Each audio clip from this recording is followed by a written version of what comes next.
And I learned a really important lesson, because I remember the first time I did this, our M&A lawyers said, you can't say that, that's, you get sued, and, well, so I said, There are M&A lawyers, I'm just making sure. who's that for making up? Yeah. So, I said, really? I said, well, I don't want to talk to you. So I sort of forum shopped. I didn't like the M&A lawyer's advice. I said, you're using these words like libel, slander, and all this stuff. Let me talk to your libel lawyers. And they said, well, they're right if you write it as this is, but if you say you were the worst CEO in the history of corporate America, you might get sued. But if you say, in my opinion, corporate CEO in the history of America, or it appears to, you can't say that you're, the most incompetent person. You could say, it appears to us that you are. So it was very interesting. And then we went back to the M&A lawyer. They said, well, actually, yeah, I think you got around it. And time after time, we'd go to these lawyers, and they would meet to these companies, and they would, their first reaction, I remember there was a Skadden Arps situation, and their client wanted to sue us. They said, surely this can't be legal. And they said, well, actually, So anyway, that was initially, and then we evolved. We realized that was, that approach worked when we were managing like $300 million, and we were going after, $200-300 million micro cap companies. And we started going after bigger companies like Yahoo and Sotheby's, and eventually Dow Chemical, Nestle. And we realized that, diplomacy was a much better approach.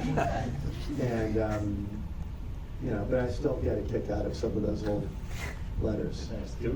I think the venture ecosystem there is unshakable. You have every, major company in Israel, including NVIDIA's, like the core of NVIDIA's AI chip research comes out of Israel. Google, Meta, everything else. And then you have this incredible tech ecosystem. And it's not going away. I mean, I think that is a, and someone was showing me from Jeffries was showing me some statistics. It's already, the markets are bouncing back, the currency is back. I mean, it's strong.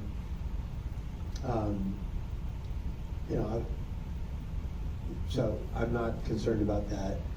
What drew us to Israel originally wasn't that we wanted to be in Israel. We wanted to be in a place where innovation was happening and where we could,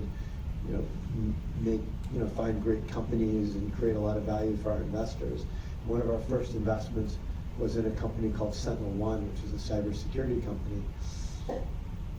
And we've made a number of investments there. I think the one that I'm most excited about right now is an AI chip company called Next Silicon, which is doing incredibly well. Billion-plus valuation company now, doing real cutting-edge stuff in AI chips. So I mean, it's obviously not easy, but I've also heard a lot of still working. So I've also had a number of people say to me that, look, we have enough, stuff being sent to us. We really need people.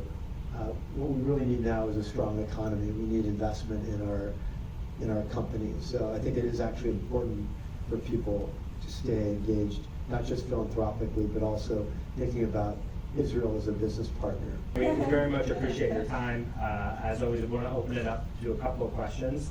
I know you have to leave soon, so any other questions? Yeah. Really? What was the hardest part of your career that you overcame, especially as you're building up Third Point, and how did you overcome that? I would say the hardest, as you gain distance from these things, they sometimes don't seem as bad. I mean, we really had a rough year in 21, and kind of the first 9 months of even last year were really hard. Probably the hardest time was like in 2009. Our assets went from $7 billion down to like $1.3 billion, and then we had 500 million in more redemptions in June of '09. I literally got on the phone with everyone who was redeeming, and I said, you know, like a kid in a candy store, this is the worst time to redeem. Just give me 3 more months. So I actually had to convert my whole fund that had annual redemptions to quarterly, so that because people didn't want to have to wait a year. That's probably the hardest time. And just, you know, every day is like, it's hard, you know, and there's, you know, now that I've read the Torah, I know that there are lean times and, you know, the fat times and lean times, but I didn't know that was just the normal part of life. But yeah, you know, that goes with the territory though. I think we have time for one more, and then we'll Right here? hang on to it. Yeah, this is a question about investing. Sure. I'm an options trader, so I recently got into a bit of a bind. It's doing really well for me, but I sold the cash secured put in Disney, and it just slammed right through it. Yeah. And I was thinking I got something undervalued, but it became more undervalued. And the reason I mentioned this is because you brought up wokeism, and it doesn't seem like, I mean, this is something About what? you brought up wokeism, I think, in your Yeah. And there's a lot of, you know, a couple of nice Jewish activist investors that got involved. Now they seem to be trying to turn the ship around, and they're reinstituting a dividend.